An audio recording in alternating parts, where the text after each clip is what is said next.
നമസ്കാരം, welcome to the India press. എൻ്റെ പേര് കൃഷ്ണരാജ്. ഇന്നത്തെ ഈ വീഡിയോയിൽ ഒരു ആർമി ജോബ് അവസരമാണ് ഞാൻ നിങ്ങൾക്ക് ഇൻട്രൊഡ്യൂസ് ചെയ്യുന്നത്. അതായത് +2 കഴിഞ്ഞവർക്ക് നേരിട്ട് ഒരു ഓഫീസർ പൊസിഷനിലേക്ക് എൻട്രി കിട്ടാനുള്ള, ആർമിയിലും നേവിയിലുമായി എൻട്രി കിട്ടാനുള്ള നല്ലൊരു അവസരം, ഏറ്റവും മികച്ച ഒരു അവസരം എന്ന് പറയാൻ പറ്റും. നാഷണൽ ഡിഫൻസ് അക്കാഡമി NDAയിലേക്കുള്ള എൻട്രി, അതുപോലെ തന്നെ നേവൽ അക്കാഡമി ഏഴിമല, ഈ രണ്ട് ലൊക്കേഷനുകളിലേക്ക് നേവിയിലേക്കുള്ളൊരു എൻട്രിയും ആർമിയിലേക്കുള്ള ഒരു എൻട്രിയും നൽകുന്ന ഒരു മികച്ച അവസരമാണ്. നാഷണൽ ഡിഫൻസ് അക്കാഡമി എൻട്രിയും നേവൽ അക്കാഡമി എൻട്രിയും +2 സ്ട്രീമിൽ നിന്നും കയറാനുള്ള അവസരം. ഏതാണ്ട് 406 അവസരങ്ങളാണ് കമ്പൈൻഡ് ആയിട്ട് ഉള്ളത്. ഒരു എഴുത്ത് പരീക്ഷയുടെ അടിസ്ഥാനത്തിലായിരിക്കും ബാക്കി സെലക്ഷൻ എല്ലാം നടക്കുക. സെപ്റ്റംബർ 14-ാം തീയതി ആയിരിക്കും ആ എക്സാം നടക്കുക. ഇതിൽ പെൺകുട്ടികൾക്കും അവസരമുണ്ട് എന്നുള്ളതാണ് ഇതിൻ്റെ ഏറ്റവും മികച്ച ഒരു അഡ്വാൻറ്റേജ്. അപ്പോൾ ഈ അവസരങ്ങളെക്കുറിച്ച് നമുക്കൊന്ന് മനസ്സിലാക്കാം. ഞാൻ ഈ വീഡിയോയിൽ ഡീറ്റെയിൽഡ് ആയിട്ട് കാര്യങ്ങളൊക്കെ ഒന്ന് പറയാം. Once again welcome back to this channel.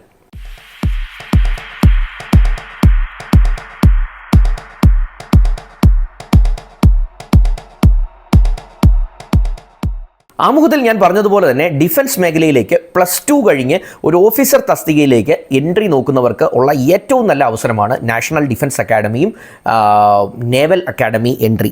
അപ്പോൾ ആർമി, എയർഫോഴ്സ്, നേവി പ്രവേശനത്തിനായിട്ടുള്ളതാണ് ഈ നാഷണൽ ഡിഫൻസ് അക്കാഡമി. അതുപോലെ തന്നെ നേവൽ അക്കാഡമി നേവിയിലേക്കുള്ള എൻട്രൻസും ആയിട്ടാണ് കരുതപ്പെടുക. അപ്പോൾ ഇതിൻ്റെ നോട്ടിഫിക്കേഷൻ 2025 UPSC ആണ് വിളിച്ചിട്ടുള്ളത്. അപ്പോൾ UPSC ആപ്ലിക്കേഷൻ ഇൻവൈറ്റ് ചെയ്തേക്കുന്നത് പ്രകാരം 406 അവസരങ്ങളാണ് ഉള്ളത്. നാഷണൽ ഡിഫൻസ് അക്കാഡമിയിൽ 370 ഓപ്പർച്യൂണിറ്റിയും നേവൽ അക്കാഡമിയിൽ 10+2 കേഡറ്റ് എൻട്രി സ്കീം എന്ന് പറയുന്ന ഓപ്ഷനിൽ 36 അവസരങ്ങളുമാണ് ഉള്ളത്. ഇതിൽ തന്നെ 25 ഒഴിവുകൾ പെൺകുട്ടികൾക്കായിട്ട്, വനിതകൾക്കായിട്ട് നീക്കി വെച്ചിട്ടുണ്ട്. അത് പെൺകുട്ടികൾക്ക് മാത്രമുള്ള അവസരമായി മാറ്റിയിട്ടുണ്ട്. 2026 ജൂലൈ 1 കോഴ്സ് തുടങ്ങുന്ന രീതിയിലാണ് ഈ പ്ലാൻ ഉള്ളത് എന്ന് മനസ്സിലാക്കുക. ഇനി ഇതിൻ്റെ എലിജിബിലിറ്റി എന്താണെന്ന് ഞാനൊന്ന് പറഞ്ഞു തരാം.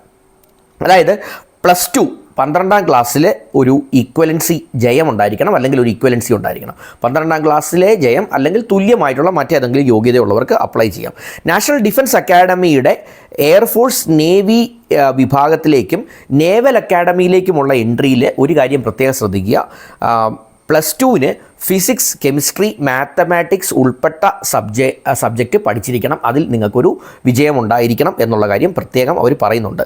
അത് നേവി, എയർഫോഴ്സ് വിഭാഗത്തിൽ, NDAയുടെ നേവി എയർഫോഴ്സ് വിഭാഗത്തിൽ ആണ് ഇത് പ്രാധാന്യമുള്ളത്. അതുപോലെ നേവൽ അക്കാഡമിയുടെ കാര്യത്തിലും ഇത് നിങ്ങൾ പാലിക്കേണ്ടതാണ്. അതായത് +2-ന് ഫിസിക്സ്, കെമിസ്ട്രി, മാത്സ് ഉൾപ്പെട്ട സബ്ജക്റ്റ് പഠിച്ചിരിക്കണം എന്നവർ പറയുന്നുണ്ട്. അതേസമയം ആർമി ഓപ്ഷനിൽ ആ പ്രശ്നം ഇല്ല എന്നും മനസ്സിലാക്കാം.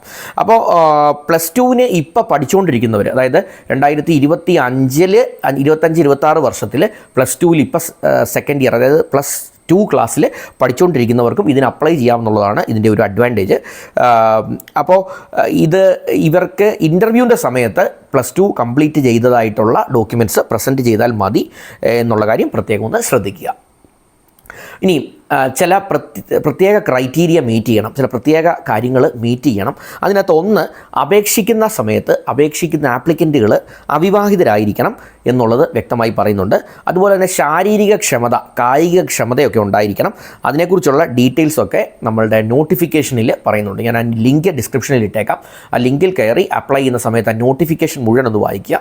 ഹൈറ്റിനെക്കുറിച്ചും വെയ്റ്റിനെക്കുറിച്ചും നെഞ്ചളവിനെക്കുറിച്ചും കാഴ്ചശക്തിയെക്കുറിച്ചും ഒക്കെ അതിനകത്ത് വ്യക്തമായി പറയുന്നുണ്ട്. അപ്പോൾ പ്രത്യേകിച്ച് ആർമി ജോബ് ആയതുകൊണ്ടും ഒരു ഓഫീസർ ജോബ് ആയതുകൊണ്ടും തന്നെ ഇത്തരം കാര്യങ്ങൾ വളരെ ഇമ്പോർട്ടൻ്റ് ആണ്. നിങ്ങളുടെ ഹൈറ്റ്, വെയ്റ്റ്, ചെസ്റ്റ് എക്സ്പാൻഷൻ കാര്യങ്ങൾ, അതുപോലെ വിഷൻ പവർ, ഈ കാര്യങ്ങളെല്ലാം അവർ പറയുന്ന രീതിയിലുണ്ട് എന്നുള്ളത് ഉറപ്പാക്കുക. അപ്പോൾ നല്ല കായികക്ഷമതയുള്ളവരായിരിക്കണം, കാഴ്ചശക്തിയിൽ ഒരു പ്രശ്നം ഉണ്ടായിരിക്കുന്നവരും ആയിരിക്കരുത് എന്ന് പ്രത്യേകം അതിനകത്ത് പറയുന്നുണ്ട്. ഇനി ഏജിനെ കുറിച്ച് പറഞ്ഞാൽ 2007 ജനുവരി 1-നും 2010 ജനുവരി 10-നും ഇടയ്ക്ക് ജനിച്ചവരായിരിക്കണം, രണ്ട് ഡേറ്റും ഉൾപ്പെടെ. അതായത് 2007 ജനുവരി 1-നും 2010 ജനുവരി 10-നും ഇടയ്ക്ക് ജനിച്ചവരായിരിക്കണം. ഈ രണ്ട് ഡേറ്റുകളും ഉൾപ്പെടെ അതിനിടയ്ക്കുള്ള ഏത് ഡേറ്റിലും ജനിച്ചവർക്ക് അപ്ലൈ ചെയ്യാം. അതിന് മുൻപുള്ളവർക്കും പറ്റില്ല, അതിന് ശേഷമുള്ളവർക്കും എലിജിബിൾ അല്ല. അപ്പോൾ ഇതിൻ്റെ ആദ്യ പടി എന്ന് പറഞ്ഞാൽ ഒരു റിട്ടൺ ടെസ്റ്റാണ്, ഒരു എഴുത്ത് പരീക്ഷയുണ്ട്. അതിനുശേഷം നിങ്ങൾക്കൊരു ഇൻ്റർവ്യൂ ഉണ്ടായിരിക്കും. അപ്പോൾ അതനുസരിച്ച് ആയിരിക്കും തിരഞ്ഞെടുപ്പ് നടത്തുക. അപ്പോൾ ഈ കാര്യങ്ങളൊക്കെ ഒന്ന് മനസ്സിലാക്കി എടുക്കാൻ ശ്രമിക്കാം. കൂടുതൽ ഡീറ്റെയിൽസ് ഈ നോട്ടിഫിക്കേഷനകത്ത് കണ്ട് മനസ്സിലാക്കാനായിട്ട് പറ്റും. പെൺകുട്ടികൾക്ക് അതുപോലെ തന്നെ ഷെഡ്യൂൾ കാസ്റ്റ് ഷെഡ്യൂൾ ട്രൈബ് വിഭാഗത്തിലുള്ളവർക്ക് ആപ്ലിക്കേഷൻ ഫീ ഒന്നും തന്നെ ഇല്ല, സൗജന്യമായി അവർക്ക് അപ്ലൈ ചെയ്യാം. അതേസമയം മറ്റുള്ള ജനറൽ കാറ്റഗറിയിലുള്ളവർക്ക് ആൺകുട്ടികൾക്കും 100 രൂപ രജിസ്ട്രേഷൻ ഫീ ആയിട്ട് അപ്ലൈ ചെയ്യേണ്ടതുണ്ട്. ഓൺലൈനായിട്ട് അപ്ലൈ ചെയ്യാം. അപ്ലൈ ചെയ്യേണ്ട ലിങ്കൊക്കെ ഞാൻ ഡിസ്ക്രിപ്ഷനിൽ ഇടാം. അതൊക്കെ ഒന്ന് കണ്ട് മനസ്സിലാക്കി അപ്ലൈ ചെയ്യാൻ ശ്രമിക്കുക. Last date of application June 17 17th June 2025. അപ്പോൾ അതിനുള്ളിൽ കൃത്യമായി ഒന്ന് അപ്ലൈ ചെയ്യാൻ ശ്രമിക്കുക. ഒരു ആർമി, നേവി, എയർഫോഴ്സ് ജോബ് നിങ്ങളുടെ സ്വപ്നത്തിലുണ്ട് എങ്കിൽ, നിങ്ങൾ +2 ജസ്റ്റ് കംപ്ലീറ്റ് ചെയ്യുന്ന ആളാണ്, അല്ലെങ്കിൽ ഇപ്പോൾ +2 ക്ലാസ്സിൽ പഠിക്കുന്ന ഒരാളാണെങ്കിൽ ഏറ്റവും മികച്ച ഒരു അവസരമാണ്, വിട്ടുകളയരുതാത്ത ഒരു അവസരമാണ്. ഒന്ന് അപ്ലൈ ചെയ്ത് നോക്കുക. ഒരുപക്ഷെ നമുക്ക് ഒരു ആർമി ഓഫീസർ പൊസിഷനിലേക്ക് എത്തിപ്പെടാനുള്ള ഒരു തുടക്കം, അല്ലെങ്കിൽ അത് ആ ഒരു ലക്ഷ്യത്തിലേക്കുള്ള ആദ്യ ചുവട് വെക്കലാകാം ഇത് എന്നുള്ളത് കൊണ്ട് അതിനുവേണ്ടി ഒന്ന് അപ്ലൈ ചെയ്യാനായിട്ട് ശ്രമിക്കുക. എൻ്റെ ഒരു വീഡിയോ ആദ്യമായിട്ടാണ് ഈ ചാനലിലൂടെ കാണുന്നതെങ്കിൽ ദയവായി സബ്സ്ക്രിപ്ഷൻ ബട്ടണൊക്കെ ഹിറ്റ് ചെയ്ത് ചാനലിനെ ഒന്ന് സപ്പോർട്ട് ചെയ്യാൻ ശ്രമിക്കാം. എന്തെങ്കിലും ഡൗട്ട്സോ ക്ലാരിഫിക്കേഷനോ ഞാൻ പറഞ്ഞ കാര്യങ്ങളിലുണ്ട് എങ്കിൽ തീർച്ചയായും അത് കമൻറ്റിൽ ഇടാം. വീഡിയോ ഒന്ന് ലൈക്ക് ചെയ്ത് സപ്പോർട്ട് ചെയ്യാനായിട്ടൊക്കെ ശ്രമിക്കാം. നിങ്ങളുടെ പരിചയത്തിലുള്ള ആർക്കെങ്കിലും ഇത് ഉപകാരപ്പെട്ടേക്കാം എന്നൊരു സംശയം തോന്നുന്നുണ്ട് എങ്കിൽ ഒട്ടും സംശയിക്കേണ്ട, നിങ്ങളെ വീഡിയോ അവർക്കൊക്കെ ഒന്ന് ഷെയർ ചെയ്ത് കൊടുക്കുക. ഒരുപക്ഷെ നിങ്ങളിലൂടെ അവർക്കും ഇതൊരു ഉപകാരമായി വന്നു എന്നിരിക്കാം. Anyway, thanks for watching this video and wish you all the best.